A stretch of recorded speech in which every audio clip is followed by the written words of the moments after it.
Bonjour à toutes et à tous, je me présente, José Gouet, je suis étudiant en master MIAGE à l'Université de la Nouvelle-Calédonie. Aujourd'hui, je vais vous parler de ma contribution en tant que membre de la team DataPrep du projet PRINC. Donc PRINC qui est un projet collaboratif mené avec l'ensemble de ma promotion. Donc, commençons par un aperçu général de notre plan de présentation. Donc cette présentation va se dérouler en 7 parties. Nous commencerons par présenter le contexte du projet qui est une étape essentielle pour comprendre les motivations à l'origine de notre démarche, les problématiques que nous cherchons à résoudre, ainsi que les objectifs que nous nous sommes fixés. Elle permet de situer clairement notre point de départ et de donner du sens aux choix méthodologiques et aux analyses qui suivront. Ensuite, nous explorerons l'équipe et la gestion de projet, des éléments clés pour assurer le succès de notre initiative. Nous discuterons ensuite du pipeline de développement suivi des certifications obtenues. Nous analyserons l'architecture en place sur Kaggle, donc Kaggle qui est une plateforme cruciale pour notre travail. Enfin, nous explorerons le notebook OpenFootFact et le dataset produit avant de conclure notre présentation. Le contexte. Nous travaillons dans le cadre de l'unité d'enseignement interopérabilité DSI, donc c'est une matière qui est enseignée par Adrien Salès, chef de bureau génie logiciel à l'OPT, et en même temps enseignant vacataire à l'Université de la Nouvelle-Calédonie. Donc l'interopérabilité DSI, c'est quoi? C'est la capacité de plusieurs systèmes informatiques à communiquer entre eux, à échanger des données et à les utiliser correctement, même s'ils sont différents. Donc ce projet s'inscrit dans le cursus du Master MIAGE et il répond à une problématique cruciale qui est la vie chère en Nouvelle-Calédonie, qui était déjà présente en Nouvelle-Calédonie et qui est aujourd'hui accentuée par la crise insurrectionnelle de 2024. Pour répondre à cette problématique, nous avons utilisé des données issues du site PRINC afin d'analyser cette situation. Donc, PRINC, vous avez le lien juste là. Donc, pour ceux qui ne connaissent pas PRINC, PRINC c'est une plateforme publique en ligne qui est mise en place par le gouvernement de la Nouvelle-Calédonie et elle permet aux consommateurs de consulter et comparer les prix des produits de grande consommation dans différents points de vente du territoire. Donc l'objectif principal, il est de favoriser la transparence des prix, d'encourager la concurrence entre commerçants et de permettre aux citoyens de mieux gérer leur budget au quotidien. L'objectif du projet, lui, il est de mieux comprendre ce défi économique majeur pour ainsi accompagner et orienter les consommateurs dans leurs choix au quotidien. Donc ce projet, c'est une collaboration enrichissante qui nous permet d'appliquer nos compétences en situation réelle et de contribuer à une cause importante pour notre pays et sa population. Parlons maintenant de l'équipe derrière le projet PRINC. Nous sommes 12 étudiants de la promotion MIAGE 2024-2025, divisés en 3 équipes spécialisées. Donc la première équipe qui est l'équipe DataPrep, c'est l'équipe dans laquelle je suis intégré et qui est composée de 6 étudiants. Elle est supervisée par Clémentine Galin. Notre mission principale consiste à collecter, nettoyer, normaliser et structurer les données nécessaires à l'ensemble du projet PRINC. Nous travaillons notamment à partir de sources externes comme les bases de données de PRINC et OpenFoodFact que nous enrichissons avec les informations nutritionnelles ou catégorielles. Nous reviendrons plus tard pour les détails. Nous nous assurons que les données soient cohérentes, exploitables et prêtes à l'analyse, aussi bien pour la visualisation que pour des traitements plus avancés. Nous avons ensuite l'équipe DataVis, donc cette équipe qui est constituée de 3 étudiants et qui est encadrée par Raphaël Bordet. Elle est chargée de concevoir des représentations graphiques interactives et intuitives permettant de mettre en valeur les données préparées. L'objectif, il est de rendre l'information compréhensible et accessible aux utilisateurs finaux, qu'ils soient institutionnels ou citoyens. Donc des outils de visualisation choisis comme Power BI d'infotype permettent de présenter les prix, les catégories de produits ou encore les évolutions dans le temps de manière claire et attractive. Et ensuite, nous avons la troisième équipe, qui est l'équipe DataUse. Donc cette équipe qui est composée elle aussi de 3 étudiants et qui est pilotée par Davy Vergès. Son rôle est d'exploiter les données structurées grâce à des techniques de machine learning et d'analytique avancée. Elle peut par exemple détecter des anomalies de prix, prédire des évolutions futures, regrouper des produits similaires ou encore construire des profils d'achat. Cette équipe valorise les données fournies par DataPrep pour produire des résultats à forte valeur ajoutée utiles à la prise de décision. Donc, en résumé, chaque équipe a un rôle bien défini, mais complémentaire. DataPrep prépare les données, DataVis les met en images, et DataUse les analyse en profondeur. C'est cette collaboration efficace qui est la force du projet PRINC. Le pilotage global du projet est assuré par Adrien Salès, qui veille à la bonne coordination entre les différentes équipes. Grâce à cette organisation structurée, chaque pôle peut se concentrer sur des missions spécifiques tout en avançant de manière cohérente et complémentaire. Cette approche permet de couvrir l'ensemble du cycle de vie depuis leur préparation en passant par leur visualisation jusqu'à leur exploitation par des méthodes d'analyse avancées. Donc, passons maintenant au projet. Donc, pour ce qui est du projet, là, je vais rester très général sur les informations que je vais vous donner sur la timeline du projet, les outils utilisés, le développement et la gestion de projet et collaboration. Pourquoi je ne rentre pas dans des informations, dans des explications très détaillées? C'est parce que tout simplement Clémentine nous a fait une super vidéo, et d'ailleurs je vous invite à aller visionner cette vidéo dans laquelle elle nous explique la timeline du projet et sa gestion. Elle donne également des informations très détaillées sur les outils utilisés et sur la collaboration avec Teams.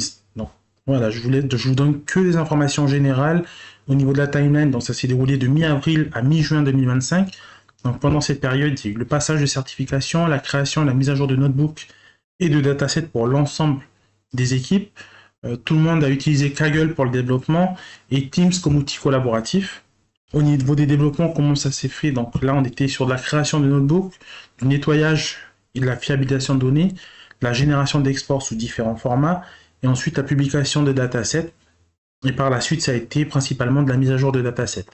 Au niveau de la gestion de projet et de la collaboration, donc là on était plutôt sur des réunions hebdomadaires, donc ça c'était vraiment équipe dépendante.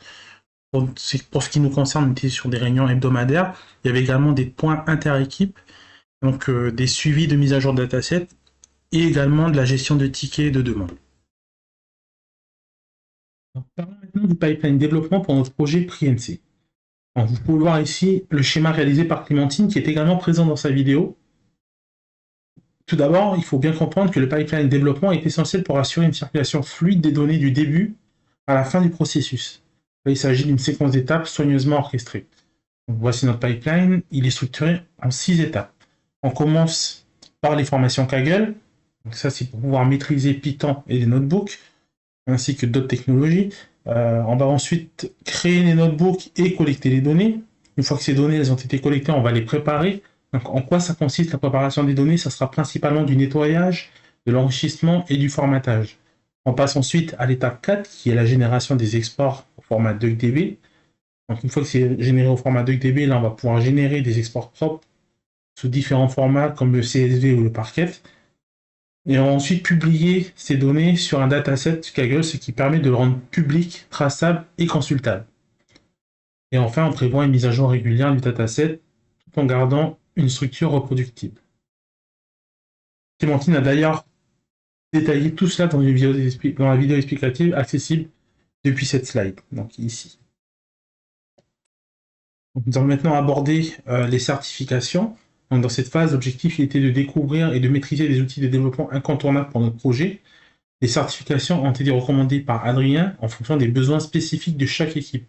Donc, pour l'équipe DataPrep, par exemple, les certifications Python nous a permis d'automatiser certaines tâches et de manipuler facilement les données. On a eu ensuite Pandas, très utile pour analyser, nettoyer et transformer nos fichiers CSV ou JSON. En complément, on avait la data visualisation qui nous a appris à créer des dashboards et à mieux communiquer les résultats, même si nous n'étions pas forcément concernés par ces actions. Et enfin, le data cleaning, indispensable pour fiabiliser les données et garantir des décisions basées sur des sources fiables. Ces certifications nous ont donné une base solide avant d'entrer dans la phase technique du projet. L'objectif ici est simple, découvrir et maîtriser de nouveaux langages et outils. Cela nous permet non seulement de développer nos compétences, mais aussi de renforcer la qualité de notre travail.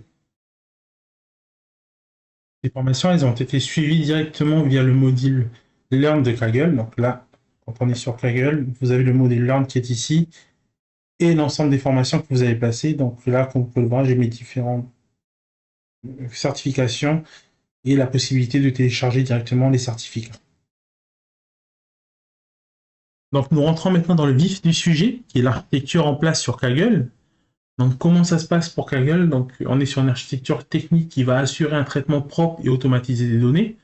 Donc, on va avoir en entrée deux sources principales. Donc ça va être le fichier produit.csv qui a été récupéré directement sur un dataset PRI-NC, et également des données issues de l'application OpenFootFact via son API. Donc le cœur du processus, lui, c'est le notebook Kaggle, où tout le travail de transformation est centralisé. Ce notebook suit une pipeline de 7 étapes. Il y a un filtrage des données de PRI-NC, il y a ensuite un chargement des données Open Food Fact via des requêtes API. Il y a ensuite la création de 3 data frames distincts, produits, marques et catégories. Il y a ensuite un nettoyage et une normalisation. Donc on harmonise les libellés, on retire les valeurs aberrantes, on corrige les formats, date, float. On va filtrer les colonnes pertinentes, on élimine les champs inutiles pour alléger les exports. Et ensuite, on va faire une injection dans DuckDB, qui nous permet de structurer les données comme une base relationnelle locale sans avoir à déployer de serveur.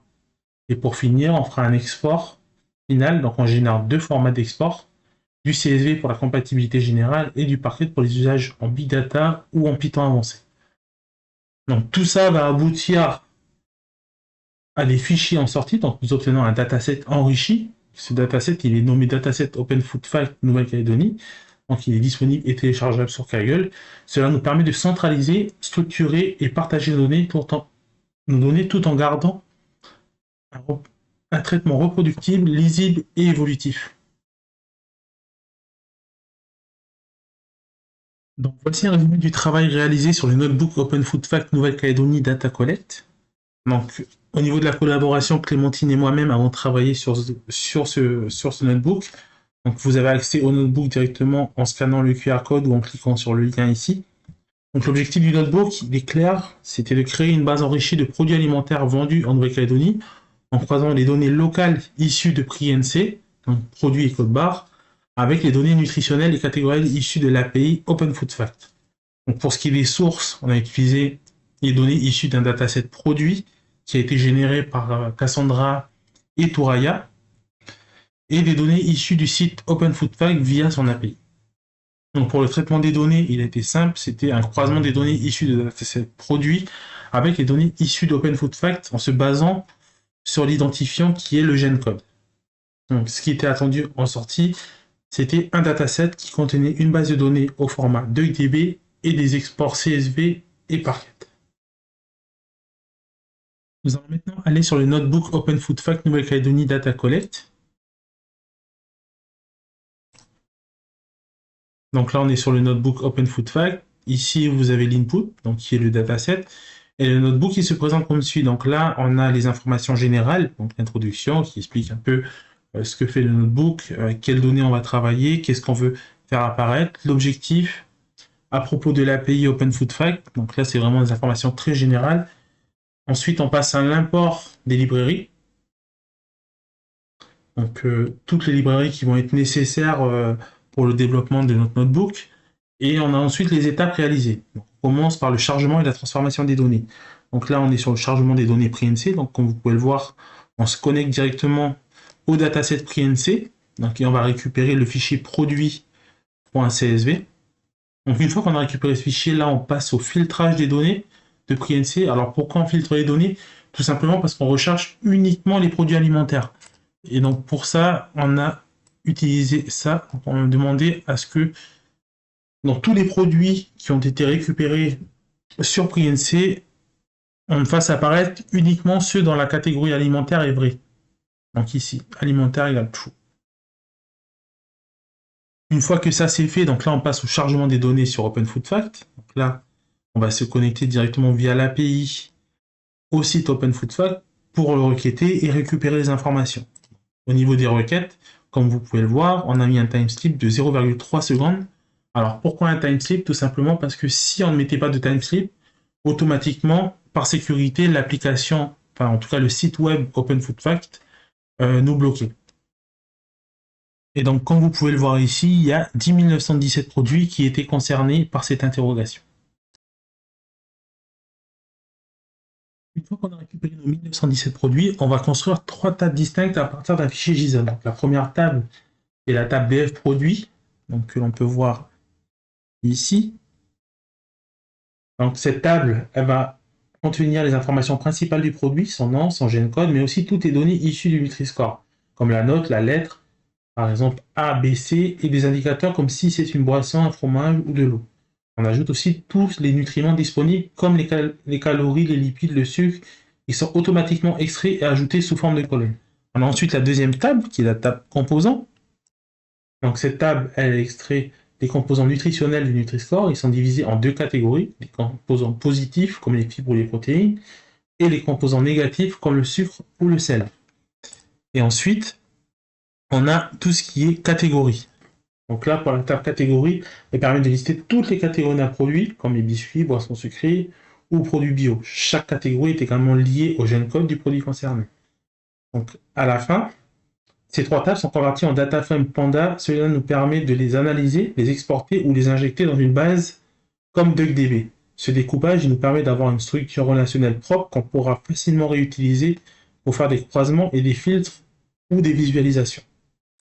Donc une fois que la table produit elle a été créée, on passe à la normalisation et la simplification. Donc, en gros, on la nettoie pour la rendre plus exploitable. D'abord, on va remplacer tous les tirés par des underscores dans les noms de colonnes pour éviter les erreurs. On va ensuite uniformiser les types de données en les passant en texte. Et on a remplacé tous les NaN par un format standard qui est pd.na. Enfin, on a filtré les colonnes pour ne garder que les plus complètes et les pertinentes, comme les scores nutritionnels, l'énergie, les lipides, les sucres ou encore les protéines. Ça nous donne une table plus légère, mais toujours riche en informations. Donc, une fois que tout ça, ça a été fait, donc là, on a nos trois data frames qui sont prêts, on les enregistre dans une base DuckDB. Donc, on commence par créer une connexion à DuckDB, qui est une base de données légère directement dans le notebook. Ensuite, on supprime les anciennes tables si elles existent pour repartir proprement. Et donc là, on recrée trois nouvelles tables dans lesquelles on injecte nos produits, nos composants et nos catégories. Donc, chaque table est bien structurée avec un typage clair et des clés primaires et étrangères pour pouvoir relier les données entre elles. Ensuite, on enregistre nos data frames en base en les important directement dans les tables correspondantes. Donc à la fin, on a donc une base relationnelle, donc propre, complète et prête à être exploitée ou exportée en CSV et Parquet. Donc d'ailleurs, une fois que tout ça c'est fait, on a la dernière étape qui est le backup et l'export. Donc cette étape-là qui nous permet de générer différents exports, donc format CSV et Parquet. Donc les exports au format CSV, Parquet ainsi que la base de données sont enregistrés en output de ce notebook et ils sont pushés directement vers le dataset Open Food Facts Nouvelle-Calédonie. On revient maintenant à notre présentation.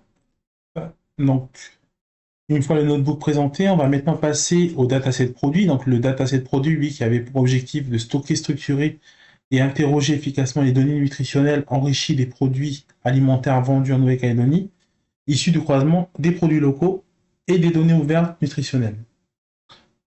Le dataset, il contient une base de données au format DuckDB. Donc cette base, elle inclut trois tables, une table produit avec les informations générales et nutritionnelles, l'énergie, les lipides, les sucres, les protéines, les composants, donc les composants du Nutri-Score, positifs ou négatifs, les différentes catégories, donc les catégories Open Food Facts associées aux produits. Et ces trois tables-là, elles sont en relation par des clés étrangères sur le GenCode. Donc on a différents formats d'export disponibles, donc du DuckDB, du CSV, du Parquet et du JSON. Donc, on va quand même aller faire un petit tour sur les datasets. Voilà, donc là vous avez le dataset. Donc bien évidemment, on vous met les informations générales avec le contenu du dataset. Et là, vous avez les différents exports. Donc là, on est sur la base de données DuckDB, mais vous avez également les différents formats, CSV, Parquet, SQL, et également JSON, également qui est ici. Comme vous pouvez le voir, on est à la 13e version de notre dataset. Donc, je reviens sur ma présentation. Donc là, sur le dataset produit, pour ceux qui veulent y accéder, vous avez le QR code qui est disponible ici. Et il y a également un petit lien vers une présentation des différents datasets utilisés dans le cadre du projet PRI-INSEE. C'est une présentation faite par Clémentine. Pour ceux qui souhaitent avoir plus d'informations. Je vais maintenant conclure. Donc, ce que j'ai appris, beaucoup de choses, et notamment l'utilisation de différents outils pour la collaboration et le développement, comme Kaggle, par exemple, Kaggle que je ne connaissais pas du tout et que j'ai découvert dans le cadre de cette unité d'enseignement. GitHub également, que j'utilisais un petit peu, mais qu'on a beaucoup utilisé avec Adrien dans le cadre de ses cours. Et Teams pour la collaboration. Ce qui m'a le plus plu, donc là, c'est la communication intra-équipe et notamment la communication au sein de l'équipe DataPrep avec les réunions hebdomadaires. la mise en situation et le mode projet qui a été proposé, les différents échanges qu'on a pu avoir inter-équipe pendant les cours, donc pour échanger sur les différentes problématiques. Au niveau des difficultés rencontrées, c'est toujours le manque de temps, donc il y a beaucoup de choses à faire, mais malheureusement on manque de temps. En termes d'évaluation personnelle, donc pour moi, ça a été une expérience enrichissante. Et le fait d'avoir pu choisir les technologies sur lesquelles on voulait travailler, ça a été quand même quelque chose de très apprécié. Donc au niveau du feedback sur la pédagogie de l'intervenant, donc il faut reconnaître la flexibilité et l'adaptabilité du pilote de projet, donc d'Adrien.